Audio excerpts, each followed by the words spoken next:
Allez, bonjour à tous, j'espère que vous allez bien. Aujourd'hui, on va faire une analyse de Philcoin, FIL. On se projettera sur du long terme, horizon 2025, pour voir quels sont des targets, des objectifs qu'on pourrait atteindre, des objectifs réalistes qu'on calculera ensemble via le market cap, via des extensions, des retracements Fibonacci, des chiffres ronds psychologiques. On parlera également du fonda et on ira ensuite sur du court moyen terme, voir si on a des opportunités pour chercher à se positionner, tout simplement. Alors, Philcoin, qu'est-ce que c'est? Ça va être un projet qui fait partie du narratif d'Epine qu'on a beaucoup entendu parler ces derniers mois, d'Epine pour réseau d'infrastructures physiques qui vont être gérés de manière décentralisée.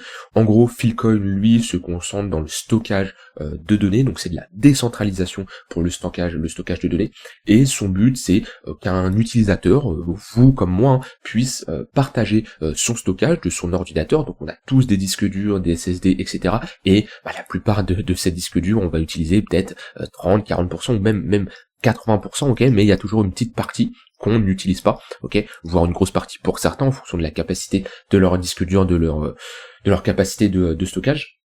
Et en fait, ce disque dur, cette capacité plutôt, on peut le partager, ok, on peut partager de manière décentralisée à une autre entité qui lui va rechercher du stockage. Ça peut être pour des entreprises qui ont besoin de beaucoup de stockage, hein. Je pense par exemple à des grosses entreprises comme des Amazon, des Google, etc. Je suppose qu'ils doivent avoir besoin de énormément de stockage au fur et à mesure du temps qu'ils se développent, ok. Et voilà, un particulier comme vous et moi peut partager une partie, bien sûr pas gratuitement, il y a une contrepartie en face, c'est qu'on va être rémunéré pour ça. Et voilà, globalement le Philcoin, ce que vous devez comprendre, c'est ça, c'est le but des réseaux d'infrastructures, hein, qui sont physiques mais gérés de manière décentralisée. Et ici on est dans tout simplement le stockage de données. La dernière fois on avait présenté RNDR qui lui n'était pas dans le stockage de données mais dans la puissance de calcul via les cartes graphiques. L'objectif c'est tout simplement des choses physiques, les rendre décentralisées et pouvoir les partager à quelqu'un en guise d'une rémunération. Donc c'est un projet où on peut avoir un narratif dessus, il y en a beaucoup qui en parlent, et c'est vrai que si on a une adoption de l'écosystème crypto, ça me surprendrait pas d'avoir tout ce qui tourne autour d'un narratif autour des dépines, que ça s'active, parce que c'est vrai que ça peut avoir une utilité.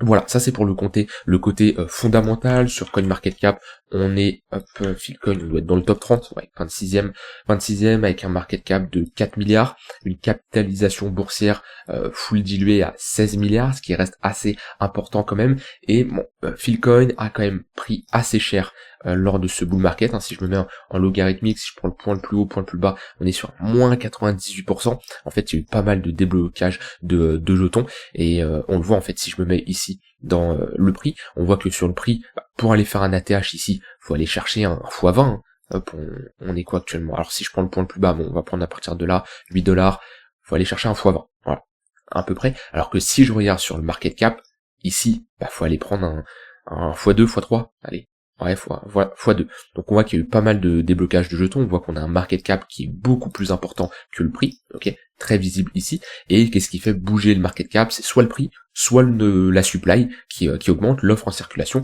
Et ici, on voit clairement que c'est la supply qui a clairement augmenté, et il nous reste ici de la supply à libérer. Alors je vais regarder sur Token Unlock, je connais pas spécialement le modèle économique de Philcoin, comment le déblocage se passe.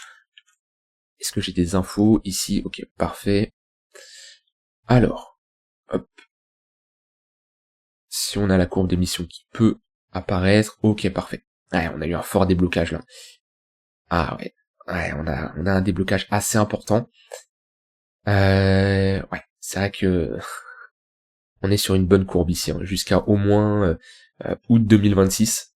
Après ça se calme un peu plus, et 2040. Après, c'est un déblocage sur le long terme, j'avais pas vu la date, au moins sur du 2045, mais là on est sur une pointe assez importante jusqu'à 2026. Après 2026 ça se calme jusqu'à 2040 parce qu'on passera ici de on sera à quoi là, 1 milliard, on passera de 1 milliard à 1,8 milliard, donc là globalement ça va, on n'a pas une forte pente vu qu'on double sur 20 ans, 15-20 ans, donc là il n'y a pas de souci. Par contre ici, voilà, on est passé, on est parti de zéro, et ça on le verra plus sur Messari. Ça c'est des outils, hein, je vous conseille d'enregistrer et de les utiliser, de très bons outils qui vous permettent d'avoir un bon aperçu sur la tokenomics. Mais si je regarde ici, chart, supply, hop. Déjà si je prends juste la dernière année, 1 an, pourcentage, 27%, encore ça va, peut-être l'année d'avant. Ok, là on a eu un fort déblocage 2022, et bon, au début c'est normal, il y a eu c'est le début du projet, bon c'est assez classique, mais entre 2022 on est passé quand même de 141 millions à, ouais, on a déjà fait là au moins facile un x2, ok. Donc voilà, ça a eu quoi comme conséquence? Ça a eu le déblocage de pas mal de jetons et de l'augmentation du market cap. Et ça, c'est vraiment important lorsque vous investissez au début d'un projet lors de la création. Et ben, vous devez surveiller ça. C'est vraiment important parce que ça va vous montrer que voilà, depuis 2020, donc à partir d'ici, et ben on a eu des tokens qui ont été débloqués. Alors quand il y a une forte demande comme ça, quand on est dans un bull market que tout pump, c'est pas un problème parce que la demande reste supérieure à l'offre, ok. Et on peut, et encore, on n'a pas fait ici une performance hallucinante. Après, c'était quand? Décembre 2020. On a fait qu'un x10. On a fait qu'un x10. Donc on voit que comparé à un BTC qui a fait une bonne performance, ici on a fil USDT, fil USDT, c'est par BTC USDT. Ouais, qui a pas très bien surperformé, hein. Le but d'une altcoin quand vous positionnez, c'est de surperformer le BTC. Et là on n'a pas une surperformance incroyable comparé à d'autres altcoins qui ont beaucoup mieux surperformé le BTC. Donc on voit que ce déblocage de jetons qui a augmenté l'offre automatiquement, bah oui, en bull market ça peut réduire la performance, mais on a quand même une performance correcte. Par contre en bear market, eh ben ça peut clairement impacter le prix, et comme je dis là jusqu'à 2026 on a toujours un déblocage qui sera assez important. Donc voilà, on a vu la token mix, on y reviendra après pour observer tout simplement des targets réalistes. Maintenant, où on en est actuellement, où on en est, eh ben selon moi on est, bon, je vais pas tracer un Fibo parce qu'on est clairement sur un all-time low, ok, et on est dans une phase d'accumulation. Et on peut dire que globalement, si on prend ce niveau-là, on en est sorti, on a eu notre pullback, ok, avec ici une magnifique pattern de retournement.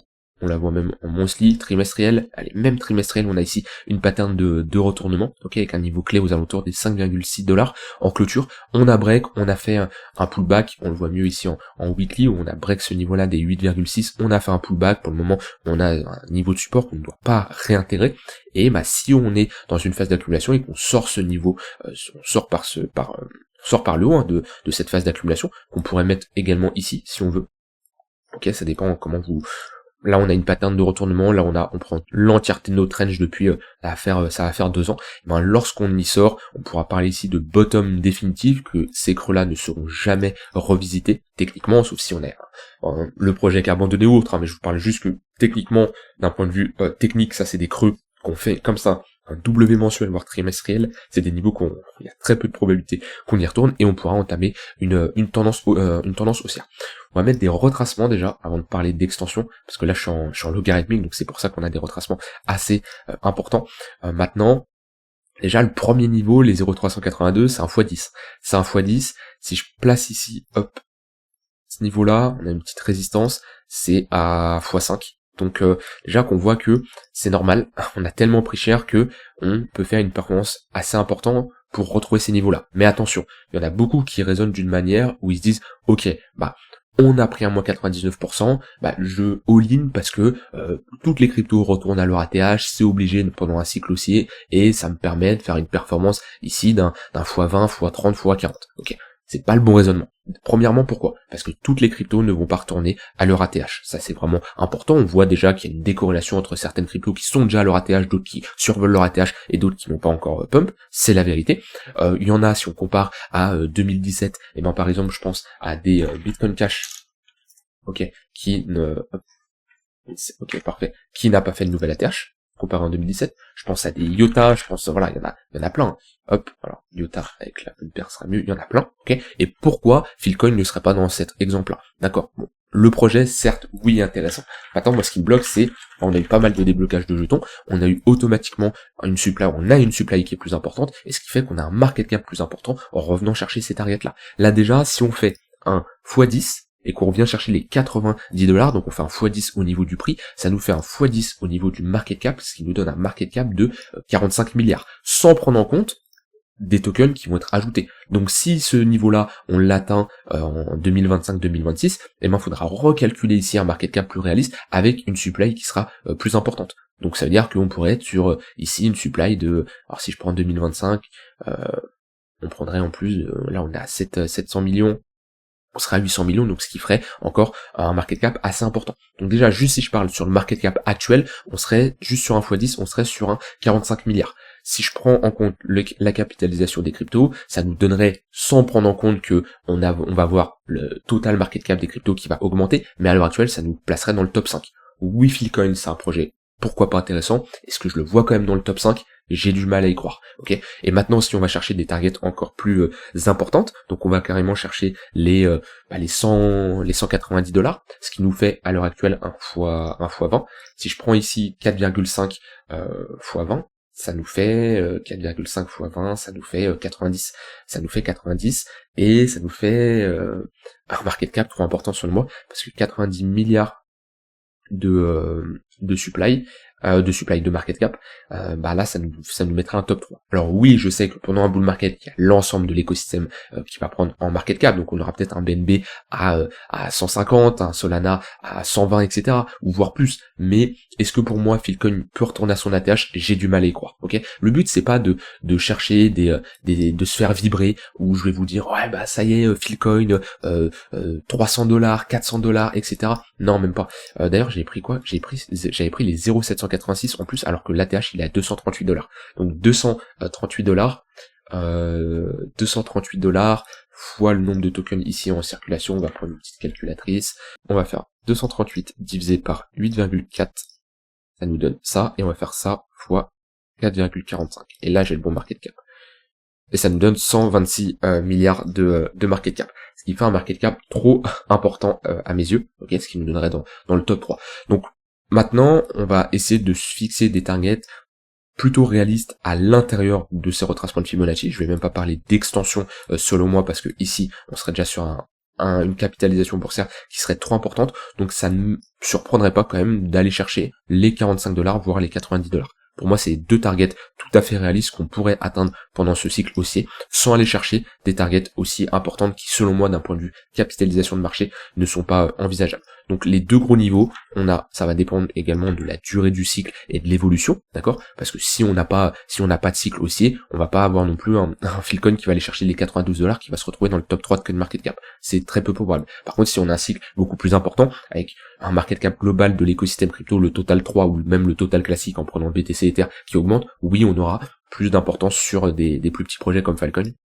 Mais voilà, si je dois vraiment ici parler de deux niveaux à retenir, c'est les 92 $ et les 45 $, ce qui n'est pas une mauvaise performance. On est sur un x5, voire ici un x10. Ok, je dis pas qu'on va y aller, je dis juste que c'est des niveaux intéressants à surveiller pour prendre des profits. Voilà pour Philcoin sur du globalement long terme. Sur du plus court terme, alors on va check ça. Alors ici, on a une bonne dynamique qui est haussière. Si je mets les moyennes mobiles, de toute façon, on a sûrement break le tunnel daily depuis un moment. On l'a break, on a fait un pullback, on a fait un second pullback, donc ça c'est parfait, ça nous montre quand même qu'on a une forte tendance actuellement. Et on a une dynamique qui est haussière. On est revenu chercher le précédent sommet, techniquement dans une phase de creux sommet de plus en plus haut, les précédents sommets qu'on break, on ne les réintègre pas, on fait des pullbacks et on repart, chose qu'on fait ici pour le moment. On est au niveau du tunnel 4 heures, on a ici structurer une petite pattern de retournement, ok, ce qui est assez intéressant suite à cette pattern de top où là en daily on était dans une dynamique baissière, on a inversé cette dynamique et avec ce genre de structure on peut revenir chercher une autre zone de rechargement de short ici entre les 10,3 $ et les 11 $, ce qui serait une zone de prise de profit pour les acheteurs, et également une zone où on peut avoir des vendeurs s'ils veulent maintenir un sommet ici plus bas, c'est ici qu'ils le feront, donc c'est pas une zone où peut chercher des longues. Par contre, à l'heure actuelle, on est dans une bonne zone de localisation selon moi. Si je prends ce mouvement-là, on est au niveau des 0,5 de retracement.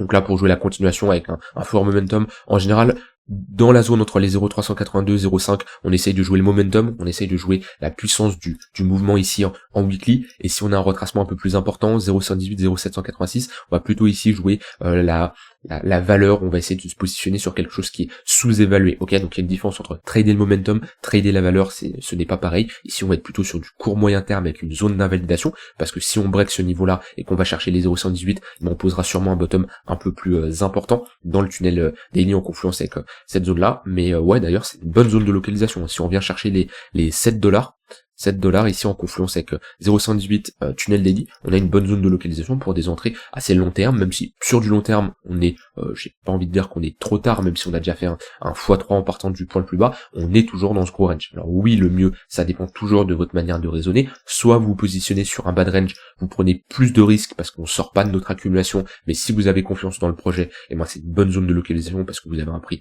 assez bas. Soit, vous vous dites, ok, moi je préfère attendre qu'on break cette zone d'accumulation par le haut. Oui, je rentre à un prix plus élevé, mais au moins j'ai plus de chances d'être dans le sens de la tendance. Voilà, j'ai dit tout ce que j'avais envie de dire, rien d'autre à ajouter. Donc voilà, les grosses targets, on l'a vu, cette zone de résistance, $45, et ensuite les $90. Logiquement, si je me suis pas gouré dans le market cap, parce que tout à l'heure j'ai fait un calcul bizarre, mais je pense que, je suis sûr que c'est ça. Voilà, je vous souhaite une très bonne fin de journée. N'hésitez pas à me dire vous ce que vous en pensez du projet, quels sont vos targets potentiels qu'on pourrait aller chercher. Et je vous dis à demain pour une prochaine vidéo. Bye bye.